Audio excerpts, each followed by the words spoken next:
I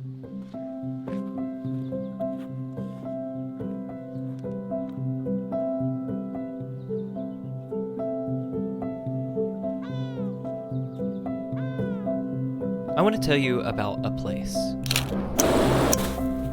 One that I went to without making any plans,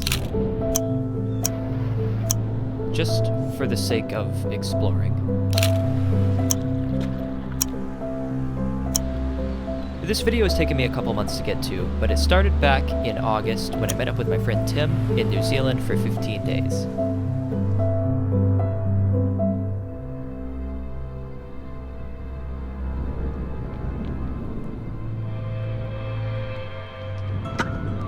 Hi, I am in Auckland, New Zealand, and this is officially the farthest I've ever been away from home.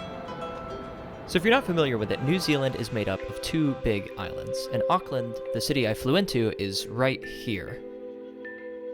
We've been here on the North Island for a couple of days now, hanging out with our friends Genevieve and Logan. We spent the weekend up at Mangawai Beach in their wonderful beach home. And today we've just been running around Auckland prepping for our adventure on the South Island, which we'll fly out to tomorrow morning. I'm still not used to this whole backwards situation, but I'm slowly getting used to it. Trying not to use the windshield wipers instead of the turn signal or turn into the wrong side of the road. It's part of the experience of traveling, you know? This feels like we're somewhere else because we're not doing things the same. I do prefer when you drive, though. Any state driver's license will work here, like without any additional tests or anything, so good on that. So much colder here. We've made it to Christchurch and got our awesome camper van that we're going to be living in out of the next 9 days. Still driving on the wrong side of the car in a really big vehicle. Very excited about that. We drove pretty late into the night to get as far away from the city as possible.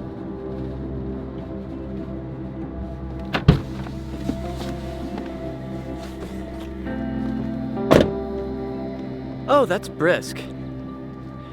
It is -8 degrees Celsius here at Lake Tekapo. I have no idea what that is in Fahrenheit, but it's below freezing. We have a diesel heating system, and it doesn't use much gas at all. They said like a tablespoon per night, so we'll be able to heat the van when there's frost and ice on the ground everywhere in the morning. Since we drove in while it was still dark, we had no idea what the campsite looked like until the sun came up that morning.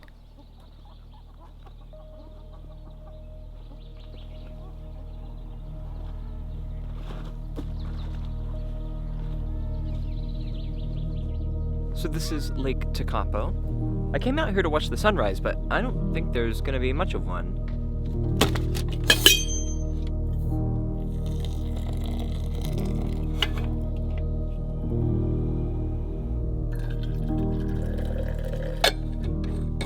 I took my time making a well-crafted cup of coffee while waiting for the fog to burn off, and eventually it did, and we were pretty surprised.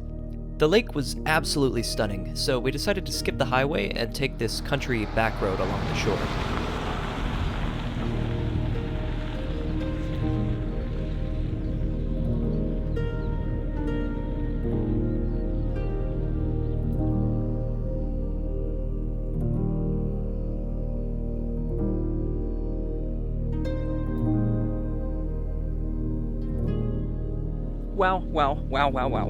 Wow.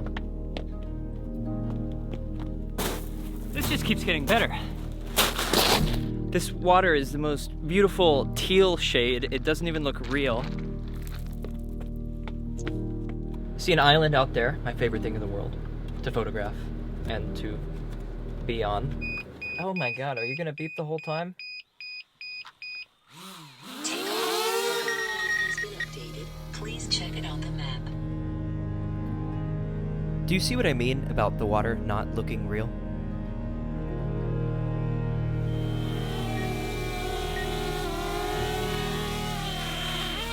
Ooh.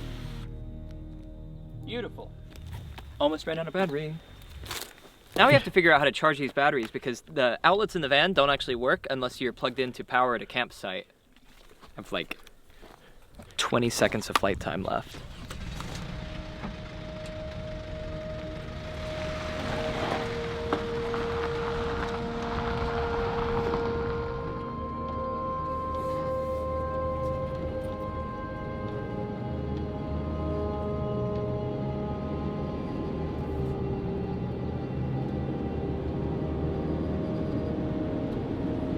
We drove for the rest of the evening, stopping at every overlook we passed, and eventually made it to camp by nightfall.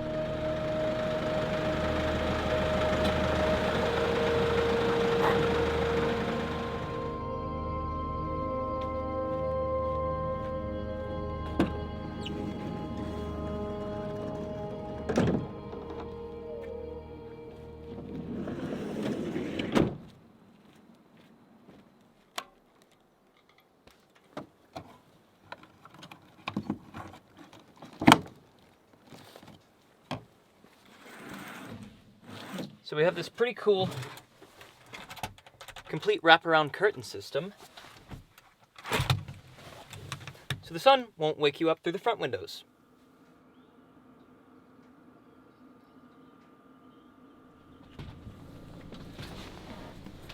Sunrise adventure.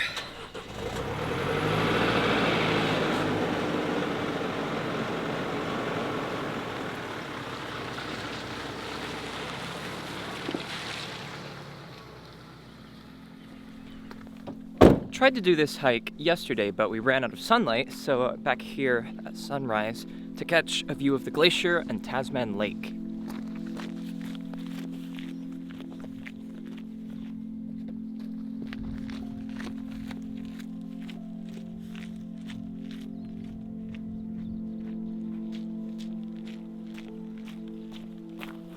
I didn't see any cars on the way out here, and there's nobody in the parking lot, so I think I'm gonna be the only one up here.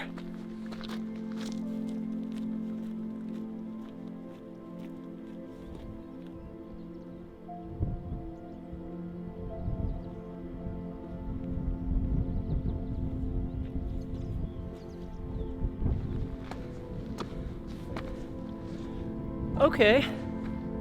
Wow. This is pretty awesome.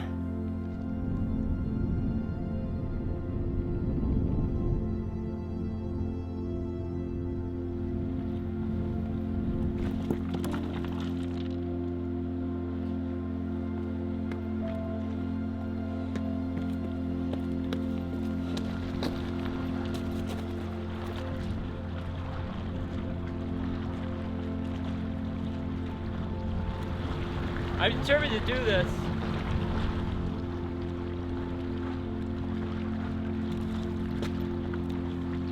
Want to get the whole thing?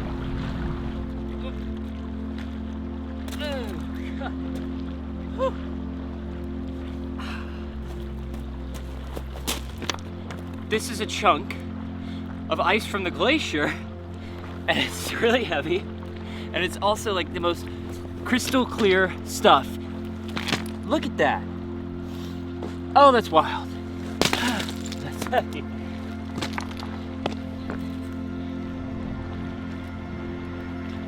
So the glacier is up that way, Tasman Glacier, and as the pieces break off, they just float right down here and melt into this river.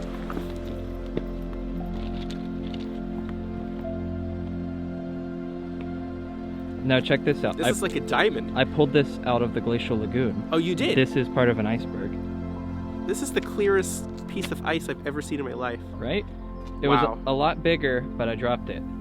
The thing that we might climb tomorrow. I'm holding the thing that we might climb tomorrow. We're gonna climb it. We have to climb it. After the hike, I was excited to finally use the kitchen to whip up some breakfast. I lied, we're not doing breakfast. There's a big storm moving in, so we're gonna head out of here, try to find someplace better to cook, or food if it's just out there.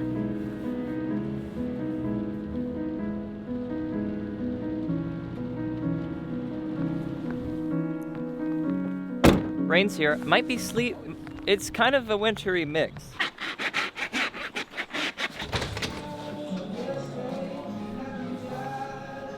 I know you're disappointed that I didn't get to make breakfast, but I'm sure it would have looked just like this Perfectly. anyways. Oh yeah, 100%, 100%. Breakfast was a success. Now we start our drive around all of these mountain ranges. We made a mistake a couple days before when we booked the glacier hike, thinking that it would only take around 30 minutes to drive over to where the helicopters pick us up. Turns out it was actually a 5-hour drive because there's not a road that cuts through the mountains. So the rest of that day was about driving around the mountain ranges and up the coast so that we could catch the helicopter the next morning.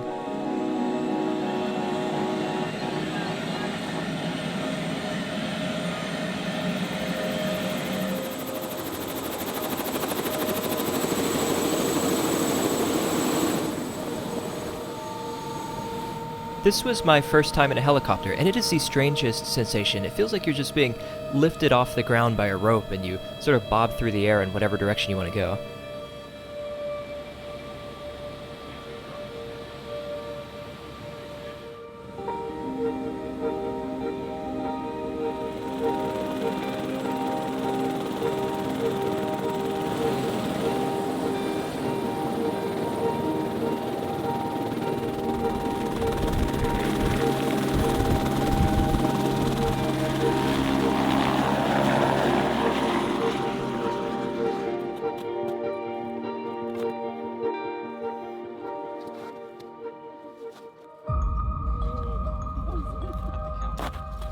Put these spiky crampons on our shoes so we can grip the ice. The upper ice fall. Here the ice is falling very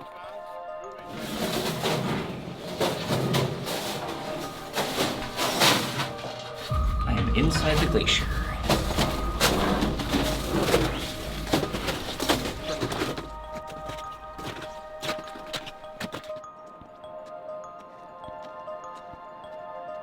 Pretty epic. Chase has left me with this camera. This place is wild.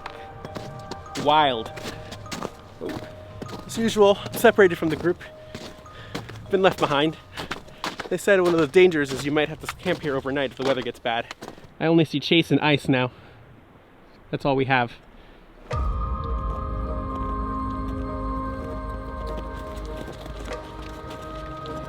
There's some pretty deep holes everywhere with just a thin layer of ice on top, and you have to watch out for those. So as you climb up the ice, you'll put these in the ice and you clip your rope to it.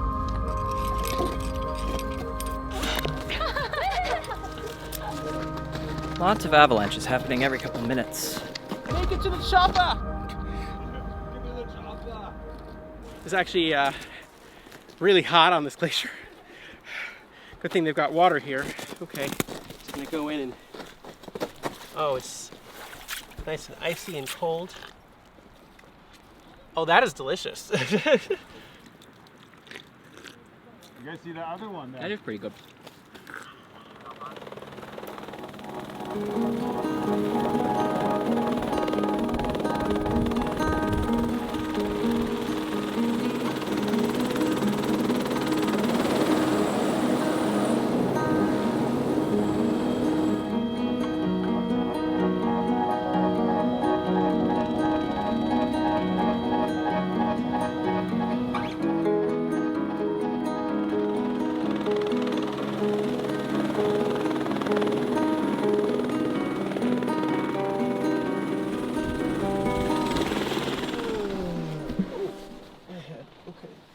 The weather just turned to garbage. We really picked the right time to do that. And the whole thing was amazing. Like hiking around on a glacier, choppering in, choppering out. Now we need to find food and drive to the next campsite, Wanaka. Hey buds! What's up? I just stepped in a really big puddle to get a picture of these cows. My feet are now soaked. That's wonderful. Why do I feel like they're about to attack me? You're trying to pet the cow, aren't you? Tim definitely did not grow up in the South. I didn't know they could move that fast. Oh my gosh. We have to go. Bye, buds. Bye. See ya. Enjoy the view. It's nice.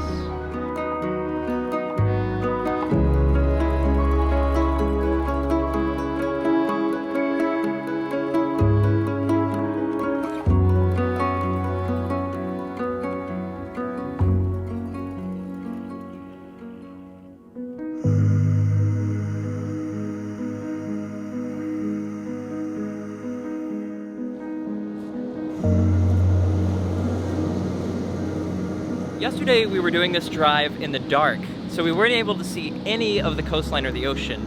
But we were okay because we knew that today we'd have to come back the same way because there's only one road to get to Fox Glacier. And this place is so beautiful. I am so glad that we were able to come back through here during the daytime.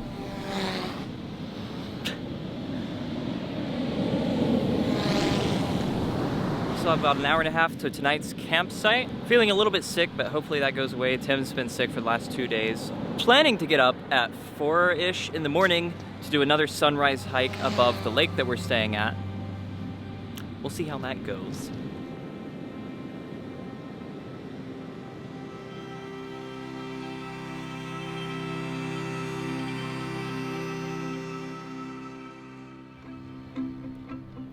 Unfortunately, I woke up that morning feeling pretty sick, so I didn't get to do the hike.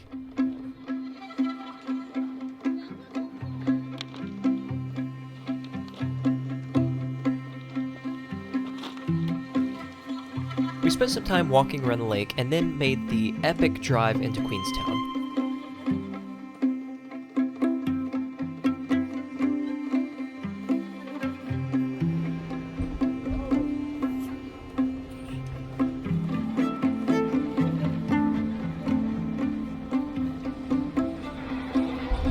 Stopped through Queenstown for a couple of hours, and we're gonna ride the luge. Yes. All right, please, this road.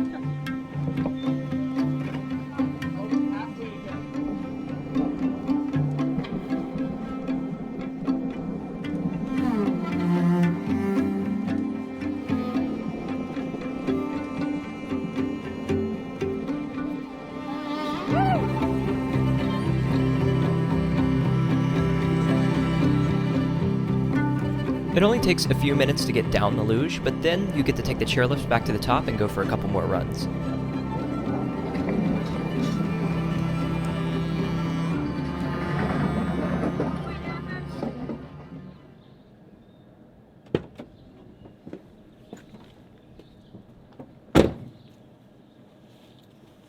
The next morning, we finally used the kitchen in the van, mostly because all the restaurants in the town were closed.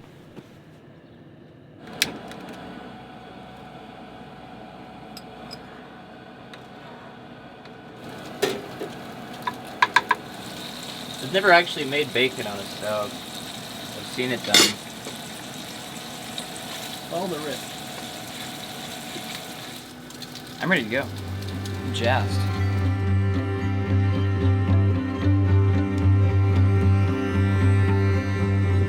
We're on the road to Milford Sound, and we've just made it into the avalanche warning region. So all these signs are like, don't stop, there are avalanches. And it makes sense because suddenly we're surrounded by all of these snow mountains, and it's ridiculously epic.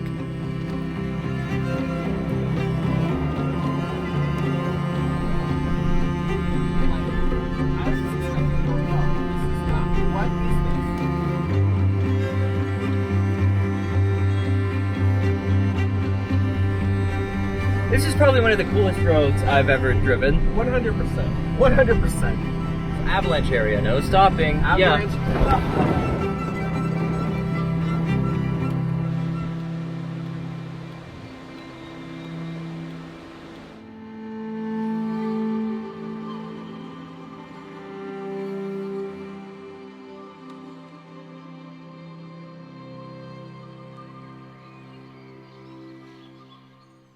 These birds are really enjoying themselves.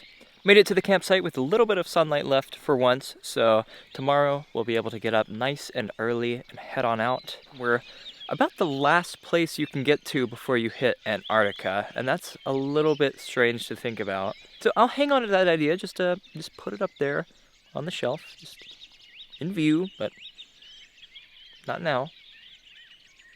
But it's there. There are only 3 restaurants in this town, and all of them are closed, so it looks like tonight is pasta night. Wow. Pretty good setup. Yes, it is. Yes, it is. Van life is not bad when you have a full kitchen. Made it to the southern coast. The weather down here is a little bit more extreme. So we're gonna follow this scenic highway up and around. kind of nothing really down here. It's almost the southernmost tip of the island. I'm cold.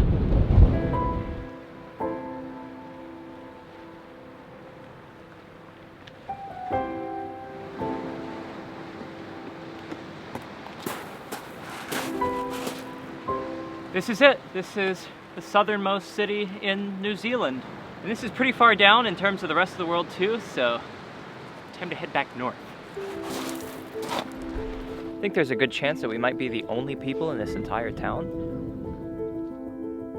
So I don't have any footage of the day-to-day stuff after this point, mostly because this was one of the longest trips I'd ever attempted to film, and by the end of it, it started to get a little bit tedious. Moving campsites almost every day, setting everything up, keeping track of all the footage.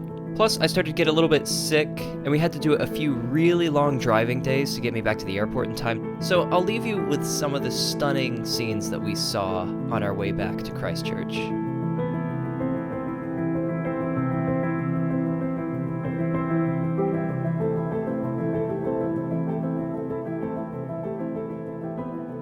Van life has come to an end. Just made it to our last campsite and finished packing because I have to head out for a wonderful 6 a.m. flight in the morning for 30 hours to get back. Living in a van for the last 10 days has been pretty wonderful and convenient, and if you want to know what that looks like, I'll do a quick van tour.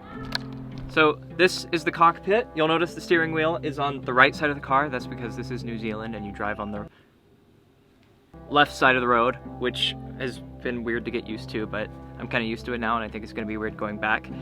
Behind here we have 2 beds. You can also like put a table here in the middle. This folds up. You can open that door. You have a lot of options. We have a master control panel over here, which is where you do your electricals like lights, water heater, TV, toilet, range hood. Whoa, whoa, whoa, you're gonna blow it. So many things. We have a kitchen with a sink and a fridge and a stove and like a grill. And then at the very back here, we have the world's smallest toilet, complete with a shower. You can also open up both of these back doors, which I would imagine would be better in the summer, but it's there. This has been a wonderful trip. This country is so beautiful, and exploring it by van was probably one of the best decisions we could have made. But now it's time to go back.